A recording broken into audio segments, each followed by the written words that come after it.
तो चलिए आज आपका स्वागत करते हैं कॉमर्शियल अर्थमेटिक्स का। ये चैप्टर नंबर कितना था? 14 नंबर चैप्टर, और इसका नाम है प्रॉफिट एंड लॉस।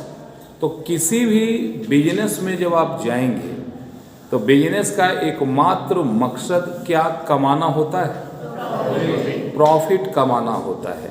लेकिन कुछ ऐसा घटना घट जाता है कि प्रॉफिट के बजाय लॉस हो जाता है। तो जब भी इस चैप्टर को आप ध्यान से पढ़ने जाओगे तो 3 बातों में याद रखना कि भाई जो सामान हम बेच रहे हैं तो कितना में बेच रहे हैं। तो कितना में बेच रहे हैं, इस प्राइस को क्या कहते हैं? परचेज प्राइस या सेलिंग प्राइस? क्या कहते हैं?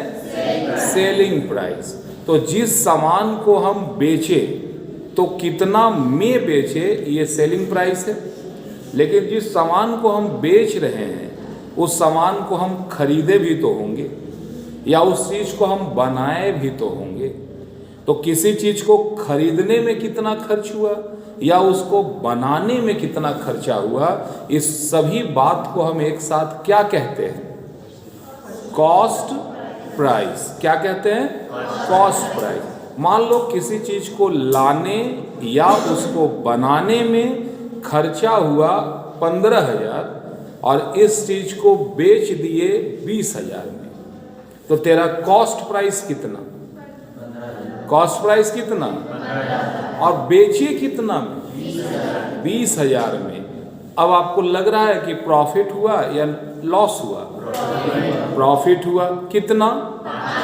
तो क्या किया आपने? यानी प्रॉफिट अगर निकालना हो तो हम करते हैं selling price minus cost price. अब मान लो कि कभी कभी लॉस हो जाता है, कभी कभी लॉस हो जाता है। यानी कि 15,000 का सामान को अगर हम 8,000 में बेच दें, 15,000 का सामान कितना में बेच दें? 8,000। तो प्रॉफिट या लॉस? लॉस। यानी लॉस कब होता है? जब सेलिंग प्राइस कॉस्ट प्राइस से कम होता है तो क्या होता है? और जब ज़्यादा होता है तो प्रॉफिट होता है। अब ध्यान देना, प्रॉफिट या लॉस तुमको 2 तरह से जानना है कि कॉस्ट प्राइस पे प्रॉफिट कितना हुआ या सेलिंग प्राइस पे प्रॉफिट कितना हुआ। तो अगर आपसे पूछे कि प्रॉफिट ऑन कॉस्ट प्राइस, तो ध्यान देना किस पे जोर दे रहा है, किस पे बोल रहा है प्रॉफिट? कॉस्ट प्राइस पे। तो जिस पे ये बेस हुआ, ये आधार हुआ, किसके बारे में पूछ रहा है? प्रॉफिट के बारे में। और जब बात परसेंटेज का हो तो सीधे 100 से गुना कर देना है। तो अगर बोलेगा profit on, percentage of profit on cost price, तो हम करेंगे प्रॉफिट गुना 100 बटा कॉस्ट प्राइस। और अगर बोल दे कि प्रॉफिट ऑन सेलिंग प्राइस, तो क्या करना चाहिए? प्रॉफिट गुना 100 बटा सेलिंग प्राइस। अगर कॉस्ट प्राइस वो होता तो क्या करते?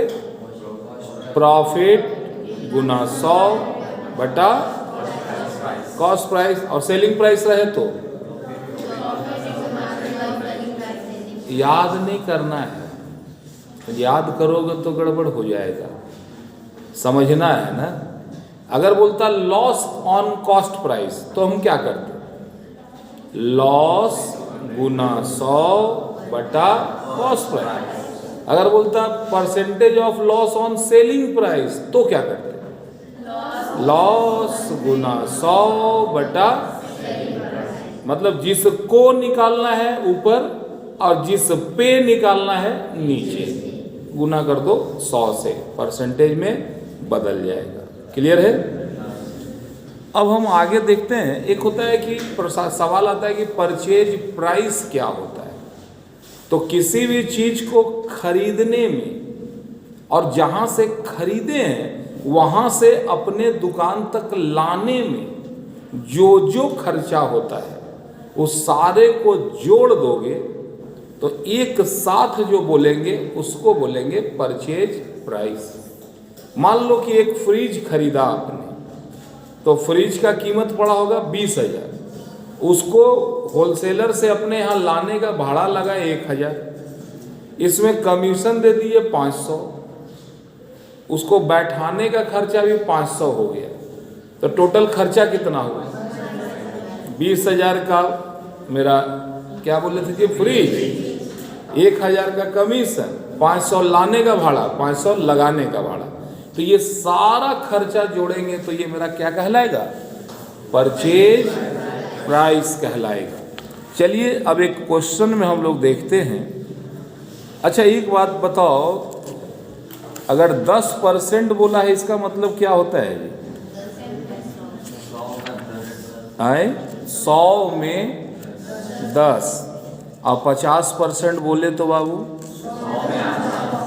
100 में 50। चलो ठीक है भाई, हम लोग आगे करते, लिखोगे जरा हेडिंग दोगे, calculation of purchase price, calculation of purchase price और cost, purchase of calculation of purchase price और कॉस्ट।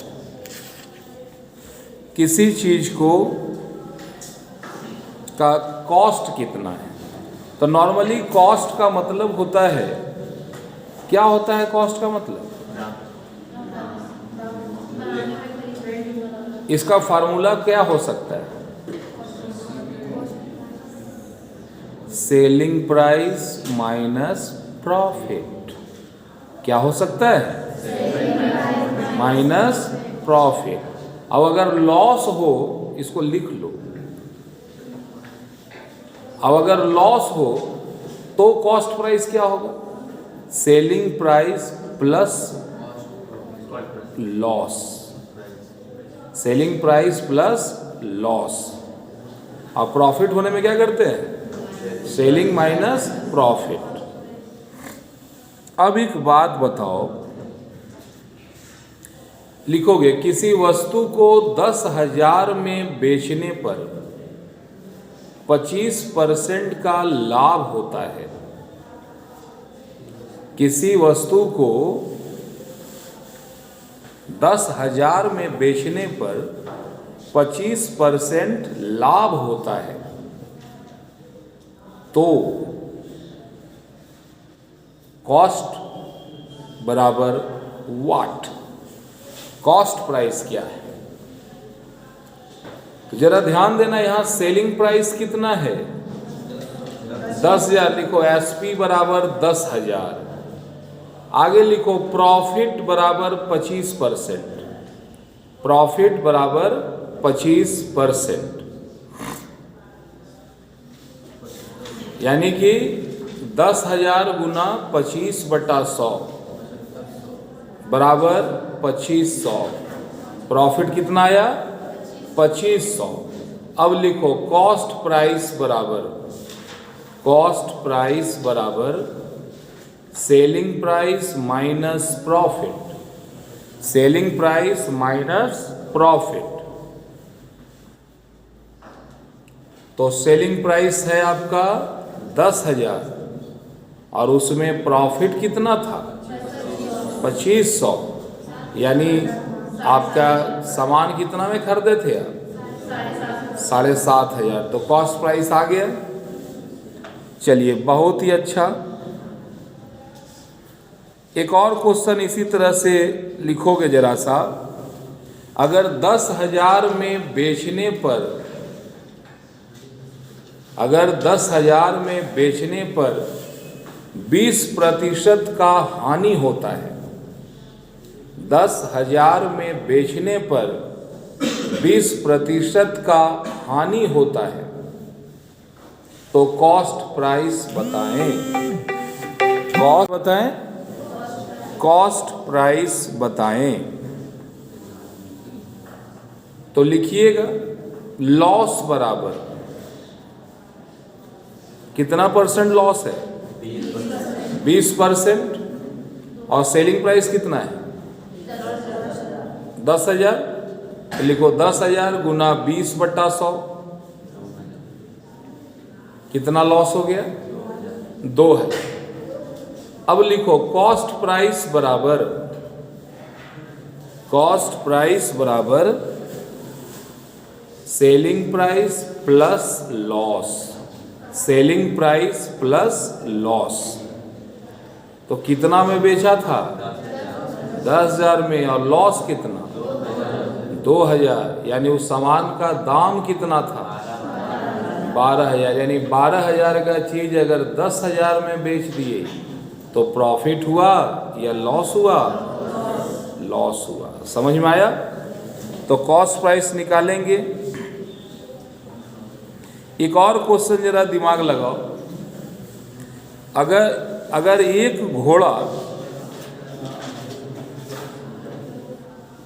घोड़ा 8% प्रॉफिट पर बेचा गया,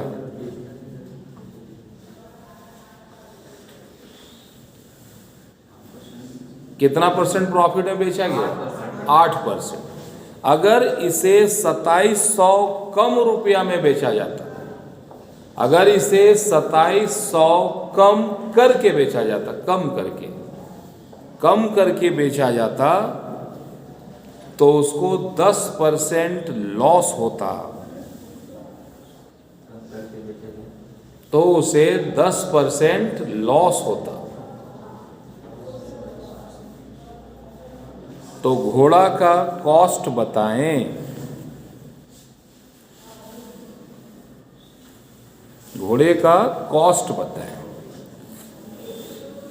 समझो, बोला है कि एक घोड़ा है जिसको 8% प्रॉफिट में बेचा गया, यानी जितना दाम था उससे 8% ज्यादा बेचा गया होगा। और अगर इसी घोड़ा को 10% लॉस में बेचा जाता तो यहां मानना पड़ेगा, लिखोगे माना कॉस्ट प्राइस बराबर 100, माना कॉस्ट प्राइस बराबर 100। अब निचला लाइन में लिखो 8% प्रॉफिट पर सेलिंग प्राइस बराबर 8% प्रॉफिट पर सेलिंग प्राइस। अब 100 रुपया दाम था और 8% लाभ कमाना है, तो 100 का 8% कितना 8 रुपया। अगर 8% लाभ में बेचते तो कितना में बेचते 108 में। लिख लो सेलिंग प्राइस 108। अब नीचे आओ, नीचे लाइन 10% लॉस होता तो सेलिंग प्राइस, 10% लॉस होता तो सेलिंग प्राइस। सोचो दाम कितना था 100 और 10% का मतलब 10 रुपया, और 10% लॉस पे बेचता तो 100 से कम में ना बेचता, तो सेलिंग प्राइस हो जाएगा 100 माइनस 10। लिखो 100 माइनस 10 बराबर 90। अब जरा क्वेश्चन को समझो, क्या बोला है कि 8% लाभ में बेचा गया, और अगर इसको 2700 कम रुपया में बेचते तो 10% लॉस होता। तो अब आप सोचो कि 8% लाभ में बेचते 108 में और 10% लॉस में बेचते 90 में, तो लिखोगे जरा विक्रय मूल्य में अंतर, विक्रय मूल्य में अंतर बराबर 108 माइनस 90, 108 माइनस 90 बराबर 18। ये क्यों किए समझ में आया। यहाँ क्वेश्चन में दिया है कि जितना में बेचा अगर उससे 2700 कम बेचते तो लॉस होता, तो हम माने कि 100 रुपया दाम है और इसमें 8% प्रॉफिट थे 108 में बेचते, 10% लॉस माने 90 में बेचते, तो दोनों का अंतर कितना आ गया 18। लिखोगे जब अंतर 18 है तो कॉस्ट 100 है, जब अंतर 18 है तो कॉस्ट 100 है। अब नीचे लाइन में लिख, जब अंतर 1 रुपया होगा, जब अंतर 1 रुपया होगा तो कॉस्ट कितना होना चाहिए? 100/18। तब अंतर क्या होना चाहिए? 100/18। अब नीचे लिख, जब अंतर 2700 हो, जब अंतर 2700 हो तब कॉस्ट 100/18 और गुना में 2700। जरा काट के बताओ कितना आ रहा है। तो नीचे 18 है, ऊपर में 2700 है, तो 9 से भागा दे, 9 दूनी 18 और 9 तिया 27। जल्दी से बताओ काट वाट के कितना कॉस्ट आ रहा है? कितना आया? 15,000 इज द करेक्ट आंसर। 15,000 बिल्कुल सही जवाब है। आप लोगों ने बहुत ही प्रेम और शांति से इस क्लास को अटेंड किया। आप सभी को दिल से धन्यवाद करता हूं। मिलता हूं नेक्स्ट वीडियो में। जय हिंद।